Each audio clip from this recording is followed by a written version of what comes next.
क्या हुआ जब अयोध्या में हिमालय से दिव्य साधु आए राम लल्ला से मिलने। दोस्तों, जब जब भगवान विष्णु आपने दिव्य रूपों में इस धरती पर आते हैं तो सभी देवी देवता भी उनके दर्शन करने के लिए आ ही जाते हैं। और जब से भगवान विष्णु राम लल्ला के रूप में अयोध्या में विराजित हुए हैं, तब से अनेकों चमत्कार भी अयोध्या नगरी में होते जा रहे हैं। ऐसा लगता है मानो रामलला सभी पर अपनी कृपा बरसा रहे हों।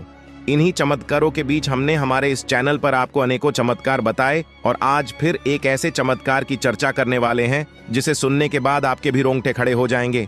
लेकिन आगे बढ़ने से पहले अगर आप भी रामलला के भक्त हैं तो इस वीडियो को लाइक करके कमेंट बॉक्स में सच्चे दिल से जय श्री राम जरूर लिखें। दोस्तों, आपको बता दें कि हिमालय पर्वत में एक दिव्य शहर मौजूद है जिसे ज्ञानगंज अथवा सिद्धाश्रम के नाम से भी जाना जाता है। कई पुस्तकों में इसे द हिडेन सिटी भी कहा गया है। ऐसा माना जाता है कि यहाँ के लोग अमर होते हैं जो कि योग विद्या में भी पारंगत होते हैं। उनके पास दिव्य शक्तियां होती हैं। यह हिमालय में बसा एक रहस्यमयी दिव्य शहर जिसे धरती का स्वर्ग या स्वर्ग पथ भी कहते हैं, इसे अनेकों नामों से जाना जाता है। ज्ञानगंज मठ, सिद्धाश्रम, संग्रीला और संभाला इत्यादि हिमालय में बसा एक अद्भुत रहस्यमयी जगह, जहां पर सबकी आयु हजारों वर्षों की हो, जहां लोग 12 फीट के हो और हर किसी के पास दैविक शक्तियां हमारी दुनिया से अलग। एक ऐसा शहर जो स्वर्ग के समान हो। इस जगह की खोज ने कई लोगों अपनी ओर आकर्षित किया है। हिंदू धर्म के बहुत सारे पुराणों और वेदों में भी इस जगह का जिक्र मिलता है। इसके अलावा चीन और तिब्बत के धर्म ग्रंथों में भी इस जगह को अलग अलग नामों से जाना जाता है। हिमालय में सच में एक ऐसी रहस्यमयी जगह है जहां किसी की मृत्यु नहीं होती, परंतु इस पवित्र जगह को देखना हर किसी के बस में नहीं है। दुनिया में कई ऐसे रहस्य हैं जिनके सामने विज्ञानम ने भी हार मान ली है। हिमालय अपने आप में ही एक रहस्य है, लेकिन इस शहर का अयोध्या राम मंदिर से क्या कनेक्शन? दरअसल दोस्तों, एक महान सिद्ध साधु यही से राम लल्ला के दर्शन के लिए अयोध्या आते हैं।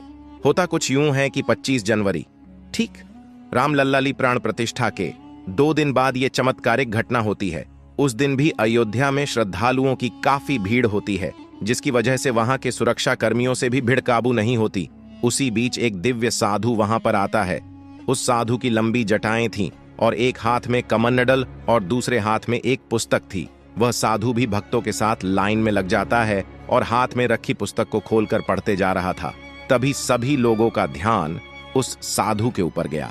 सभी लोग तो भीड़ में मुश्किल से आगे बढ़ रहे थे, लेकिन साधु को भीड़ से कोई मतलब ही नहीं था, मानो वो वहां भी योग मुद्रा में हो। लेकिन पास ही खड़े कुछ बच्चों ने उन साधु महाराज से कहा, अरे बाबा, आप इतनी भीड़ में पुस्तक कैसे पढ़ लेते हैं? हम तो शांत माहौल में भी नहीं पढ़ पाते। तभी साधु पुस्तक से नजर हटाते हैं और मुस्कुरा कर बोलते हैं, बच्चों, यह सब योग विद्या का कमाल है। ऐसी बातचीत होते होते उन साधु महाराज का नंबर दर्शन करने के लिए आता है। तब वे साधु महाराज दर्शन करते हैं और राम लल्ला के चरणों में पड़कर कहते हैं, हे भगवान, आपके दर्शन करने हिमालय से आया हूं, कृपया करके दर्शन दे। तभी पुजारी जी कहते हैं, अरे महाराज उठिए, इतना समय नहीं है, और भी भक्तजन बाकी है। तभी राम लल्ला के मूर्ति से एक फूल महाराज के कमंडल में गिर जाता है और साधु राम लल्ला का इशारा समझ जाते हैं और आगे बढ़, लेकिन उनकी पुस्तक वहीं पर रह जाती है। तभी पुजारी जी उस पुस्तक को शीघ्रता से उठते हैं और एक भक्त को पुस्तक उस साधु को देने की कहते हैं। वह भक्त दौड़कर साधु का पीछा करता है और उनके पास चला जाता है। जब वह उस पुस्तक को महाराज को वापस करने लगता है तो वह पुस्तक के ऊपर लिखे शब्द पढ़ लेता है, जो कि लिखा होता है ज्ञानगंज। तभी वह भक्त साधु से कहता है, महाराज, ये ज्ञानगंज क्या है और ये पुस्तक कौन सी है? मुझे भी पुस्तकें पढ़ने का शौक है। तभी महाराज कहते हैं, बेटा, ये तुम्हारे काम की नहीं है, ये इंसानों से परे अलौकिक किताब है। इसके अंदर के रहस्य आम इंसान नहीं जान सकता है। वो भक्त फिर से बोलता, हुई महाराज, बस ये तो बता दीजिए, ये पुस्तक मिलती कहाँ है? महाराज बोले, हिमालय में। और वह साधु पुस्तक का पहला पेज खोल के उस भक्त की ओर कर देता है। तभी पुस्तक से इतनी तेज रोशनी बाहर आती है जिसे वह भक्त सहन नहीं कर पाता और आंखें बंद कर लेता है। उसके बाद वह चमत्कारी साधु गायब हो जाता है।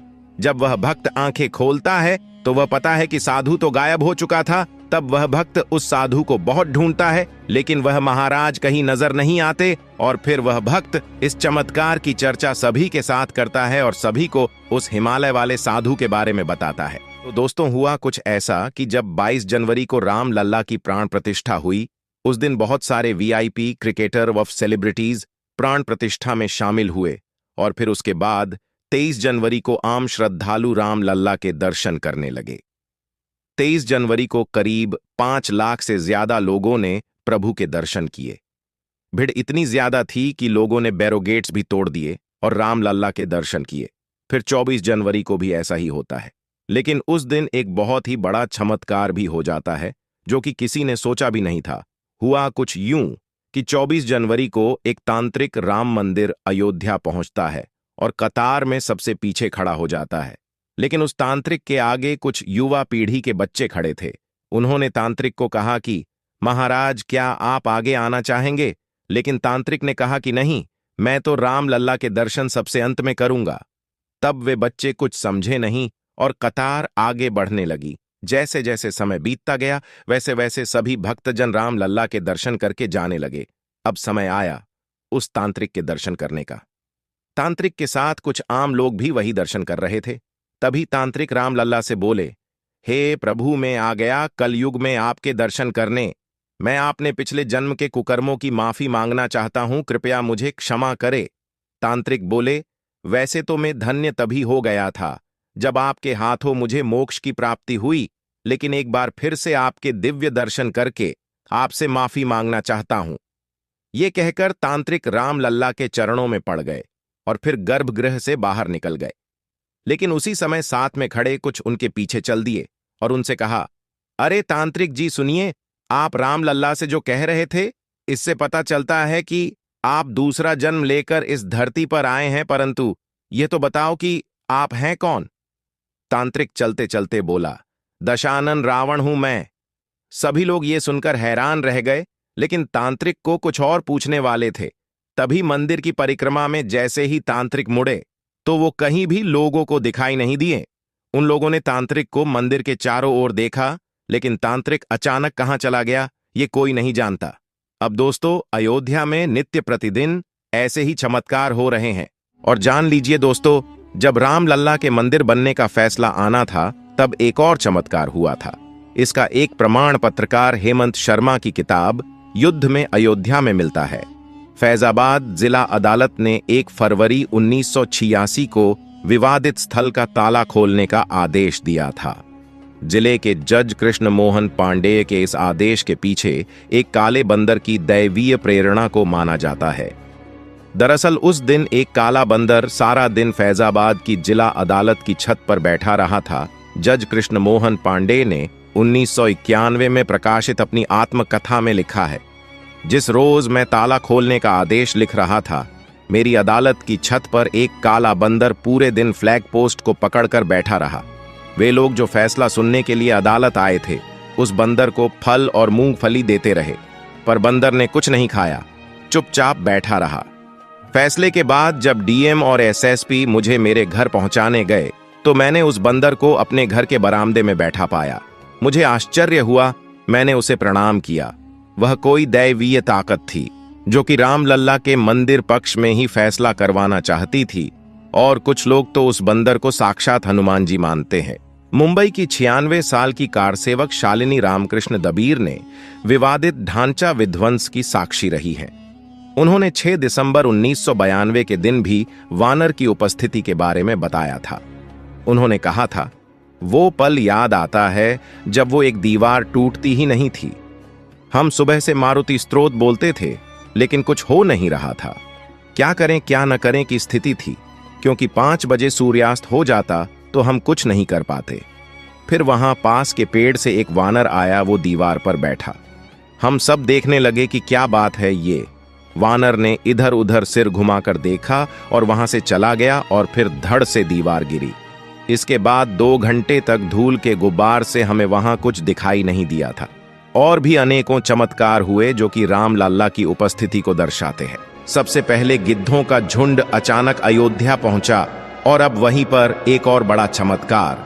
अब अचानक से अयोध्या में देखने को मिला है। अयोध्या में भगवान श्री राम मंदिर में प्राण प्रतिष्ठा हो गई है। भगवान श्री राम के मंदिर को परंपरागत नागर शैली में बनाया गया है। यह भव्य मंदिर 3 मंजिला है। प्रत्येक मंजिल की ऊंचाई 20 फीट है। मंदिर में लोहे का इस्तेमाल नहीं किया गया है। लेकिन आज जो हम आपको एक ऐसा चमत्कार बताने जा रहे हैं, वह आज सुबह सुबह ही अयोध्या के अंदर हुआ है। दोस्तों, जब अयोध्या और हनुमानगढ़ी मंदिर पर बहुत बड़ी आफत आ गई थी, तो हनुमान जी खुद प्रकट हो गए। दोस्तों, ये कोई अफवाह या अंधविश्वास नहीं है, बल्कि आप न्यूज और कई सारे आर्टिकल में भी पढ़ सकते हैं। कुछ समय पहले की घटना है। इस चमत्कार की चर्चा पाकिस्तान में भी हुई थी, जब आतंकियों ने अयोध्या में मौजूद हनुमानगढ़ी मंदिर को निशाना बनाया था। तो खुद हनुमान जी ने प्रकट होकर उस बहुत बड़ी आफत को टाला था। अयोध्या की रखवा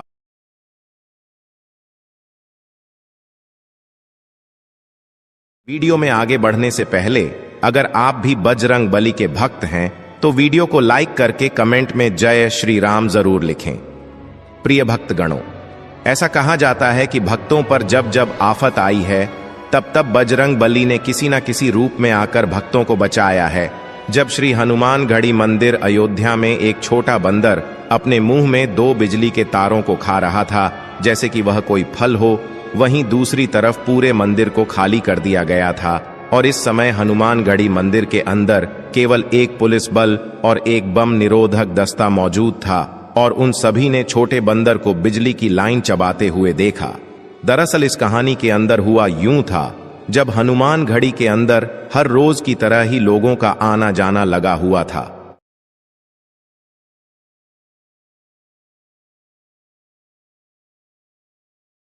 राम RDX आ रहा है और आतंकी किसी बड़ी घटना को अंजाम देने वाले हैं, और पुलिस महकमे ने जल्द ही स्थिति को समझ लिया। तुरंत ही STF को बुलाया जाता है। उस समय STF टीम को लीड कर रहे थे इंस्पेक्टर अविनाश मिश्रा, और आपको बता दूं कि इनके नाम 150 एनकाउंटर भी हैं। तुरंत ही टीम का गठन करके पूरी अयोध्या के अंदर अलर्ट कर दिया जाता है, और पुलिस ने सतर्क रहते हुए पूरी अयोध्या के अंदर 1 घंटे के अंदर 8 जगहों से RDX बरामद किया। आतंकियों की साजिश बहुत बड़ी थी। उनका मकसद पूरी अयोध्या में दहशत फैलाना था, लेकिन कुछ हद तक पुलिस ने उस पर लगाम लगा दी। तो वहीं उधर हनुमानगढ़ी के आगे भी एक जीप खड़ी मिली, जिसके अंदर पुलिस को कुछ RDX मिलता है। इसीलिए उन्हें अंदेशा था कि इसे हनुमानगढ़ी मंदिर के अंदर भी कहीं पर रखा गया है। पुलिस महकमा तुरंत ही हनुमानगढ़ी मंदिर की तलाशी शुरू कर देता है, लेकिन लंबी खोजबीन के बाद भी पुलिस के हाथ कुछ नहीं लगता है। और इधर दोस्तों, पुलिस तलाश कर ही रही थी कि तभी एक व्यक्ति STF टीम की यूनिफॉर्म पहने हुए मंदिर के अंदर से निकलते हुए दिखाई देता है, लेकिन उसके हाव भाव देखकर पुलिस को शक हो जाता है। अविनाश मिश्रा जैसे ही उस व्यक्ति की ओर आवाज लगाते हैं, तो वह व्यक्ति वहां से डर के मारे भागने लगता है। तुरंत ही STF टीम उसे दौड़कर पकड़ लेती है, और वह कोई और नहीं बल्कि आतंकवादी।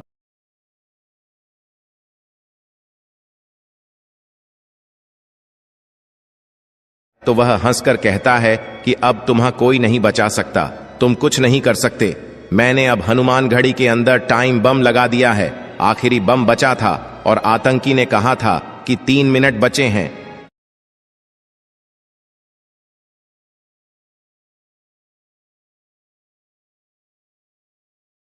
टाइम बम की तलाश शुरू कर दी। मंदिर का कोना कोना और हर गलियारा छान मारा, लेकिन किसी को बम जैसी कोई चीज नजर नहीं आई। कुछ भी नजर नहीं आ रहा था। चंद सेकंड का समय बचा था। तभी पुलिस ने देखा कि एक छोटा सा बंदर मंदिर प्रांगण में बनी ठंडे पानी की मशीन के पास बैठा है, और अपने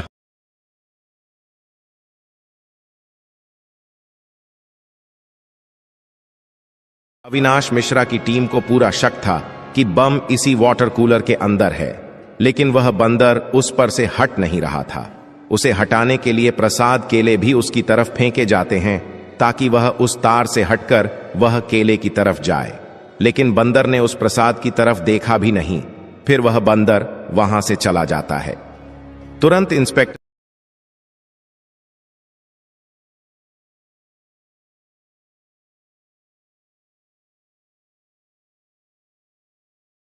कई में एक बम फिट किया हुआ था।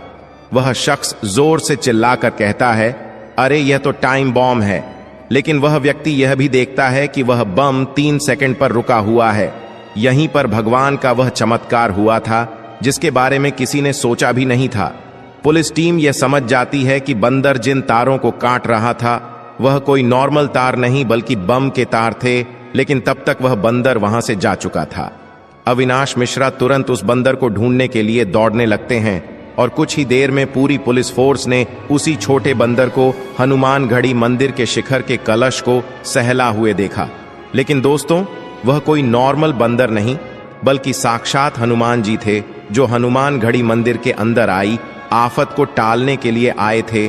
इस नज़ारे को देखकर वहां मौजूद सभी लोगों की आंखों में आंसू आ गए थे और सभी लोगों ने उस बंदर को प्रणाम किया। कुछ देर बाद बंदर वहां से चला जाता है। कितने भाग्यशाली थे वे लोग जिनको साक्षात हनुमान जी ने दर्शन दिया।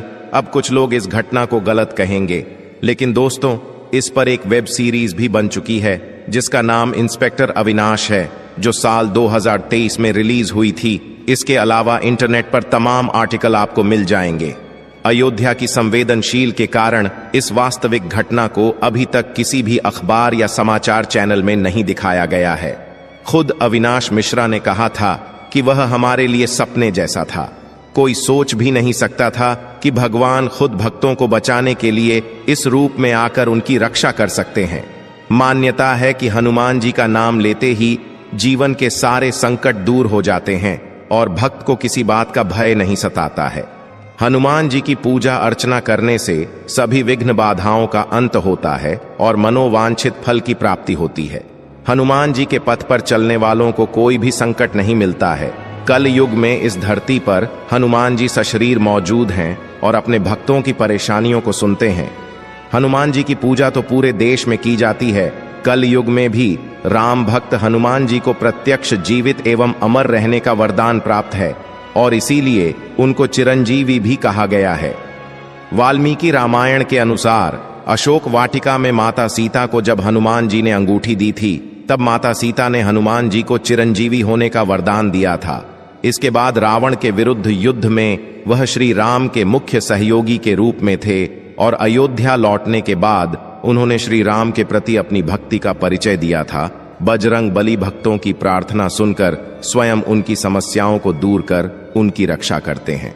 अब दोस्तों, एक ऐसे चमत्कार की बात करते हैं जो कि साक्षात राम लल्ला के गर्भगृह में हुआ है। 22 जनवरी 2024 को अयोध्या के भव्य राम मंदिर में भगवान राम लल्ला की प्राण प्रतिष्ठा हुई।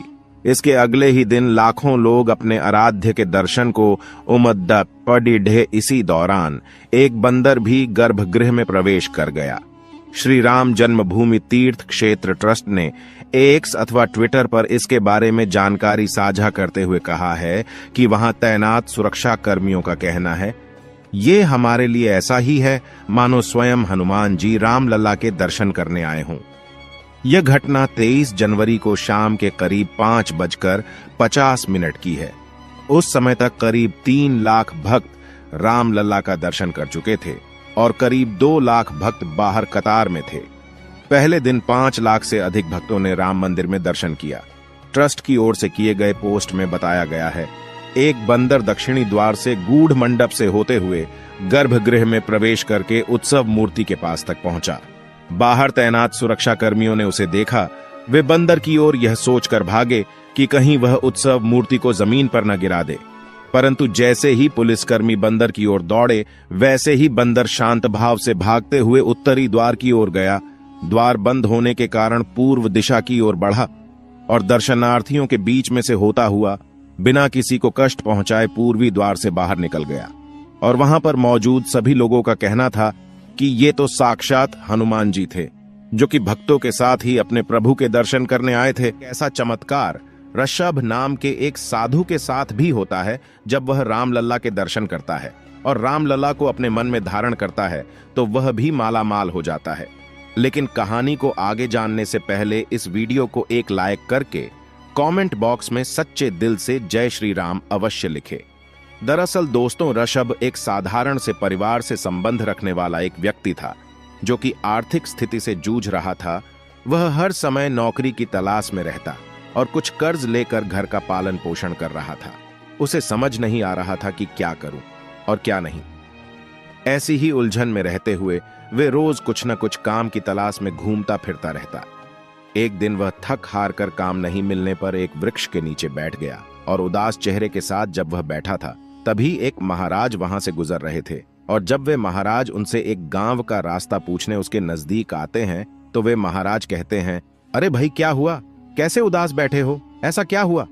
ऋषभ महाराज की तरफ देखता है और कहता है, अरे कुछ नहीं बाबा, बस ऐसे ही उदास हूं। वे महाराज बोले, बेटा ऐसे ही तो कोई उदास नहीं होता, बताओ तुम्हारे दुखों का क्या कारण है, हो सकता है मैं ही कोई रास्ता तुम्हें दिखा सकूं। तब वो ऋषभ नाम का व्यक्ति अपनी सारी पीड़ा महाराज को बताता है। वो महाराज कहते हैं, अरे त्याग दो इस मोह माया को और मेरी तरह एक संत बन जाओ, सब कुछ ठीक हो जाएगा। वे महाराज आगे बोले, अगर मेरी तरह संत बन जाओगे तो तुम भी इस संसार रूपी उलझन से मुक्त हो जाओगे। ऋषभ बोलता है कि अरे बाबा मेरा परिवार है, मैं कैसे संत बन जाऊं? तभी बाबा बोले, बालक संत वो नहीं होता जो परिवार को त्याग दे, असल संत तो वो होता है जो परिवार को बिना त्याग ध्यान मुद्रा में हो और ईश्वर का ध्यान लगाए। अपनी स्थिति से वो इतना दुखी था कि वो उन महाराज की बात मान लेता है और एक संत बन जाता है और घर पर बोल देता है कि वो एक संत बन गया है। उसके बाद जब 22 जनवरी 2024 को अयोध्या में रामलला की प्राण प्रतिष्ठा हुई तब ऋषभ साधु को भी इस बात का पता चला तो वह भी रामलला के दर्शन करना चाहते थे। फिर वे रामलला के दर्शन करने के लिए चल दिए और 25 जनवरी को जाकर रामलला के दरबार तक पहुंचा और लंबी कतार में लगा और प्रभु के दर्शन किए। और जब उन्होंने दर्शन किए तो उस समय रात हो चुकी थी। तब वे वहीं पर मंदिर के किनारे सो गए और अगले दिन जब मंदिर खुला तो भक्तजनों की भीड़ फिर से लगने लगी। कुछ भक्तजनों ने उन्हें एक दिव्य साधु समझकर दक्षिणा दी। उनके मना करने पर भी भक्तों ने उन्हें कुछ पैसे दे ही दिए, जिसके चलते उसके बाद 2000 के करीब पैसे इकट्ठा हो गए। फिर उन्होंने सोचा कि इन पैसों का मैं क्या करूं। फिर उनके दिमाग में एक विचार आया कि क्यों ना इन पैसों से कुछ फल खरीद कर बेचे जाएं। फिर वे साधु उन पैसों से कुछ फल खरीद लेते हैं और वही आस पास बेच देते हैं। और भगवान रामलला का ऐसा चमत्कार होता है कि उनके सारे फल बिक भी जाते हैं और उनसे जो पैसे प्राप्त होते हैं फिर से फल खरीद कर वो साधु बेच देता है और ऐसे करके वो लगातार अच्छे खासे पैसे कमाने लगता है। फिर वो सोचता है कि अगर इसी प्रकार से काम किया जाए तो वो कुछ ही दिनों बाद अपने परिवार का भी पालन पोषण अच्छे से कर पाएगा। बहुत सारे दिन वो साधु वहीं पर फल बेचकर निकाल देता है, लेकिन जब उसके पास पैसे इकट्ठा हो जाते हैं तो वो अपने गांव वापस चला जाता है और अपने गांव के मंदिर के बाहर ही प्रसाद और आवश्यक सामग्री की दुकान लगा लेता है और उसकी अच्छी कमाई होने लगती है। फिर वो अपने परिवार के साथ रहकर अच्छे से कमाई भी करने लगा, लेकिन को अब एक साधु बनकर नहीं, एक ऐसे इंसान जो कि बिल्कुल साधु के जैसा हो बनकर रहने लगा। हर दिन योग और भगवान भक्ति करने लगा और अपना काम निष्ठा से करने लगा। और वो भगवान रामलला को अपने इस हृदय परिवर्तन व काम मिलने के पीछे बड़ा कारण मानता है। उसका कहना है कि जब जब किसी भी इंसान पर संकट आया है तब तब रामलला उनके साथ खड़े हैं उनकी मदद करने के लिए। आज के समय वो ऋषभ नाम का व्यक्ति जो कि अपनी आर्थिक स्थिति से तंग आकर साधु बन गया था, जो कि अपने परिवार का पालन पोषण भी नहीं कर पाया था, वो व्यक्ति रामलला के चमत्कार से मालामाल हो गया था। उसने वो सब हासिल कर लिया था जो कि उसके परिवार और उसको जरूरत थी। इस कहानी से हमें यह भी सीख मिलती है कि अगर कोई इंसान पूरी निष्ठा भाव से कोई कार्य करे और भगवान में विश्वास रखे तो वो जरूर ही सफल हो जाता है। ये कहानी हमें किसी व्यक्ति ने इंस्टाग्राम पेज पर शेयर किया। अगर आपके पास भी ऐसी ही कोई कहानी है जो कि रामलला और उनसे जुड़ी है तो आप हमें कमेंट सेक्शन या फिर इंस्टाग्राम पर भी भेज सकते हैं, जिसका लिंक डिस्क्रिप्शन बॉक्स में है। अगर रामलला के भक्त है तो इस वीडियो को एक लाइक करके चैनल को भी सब्सक्राइब करें। तब तक के लिए जय श्री राम।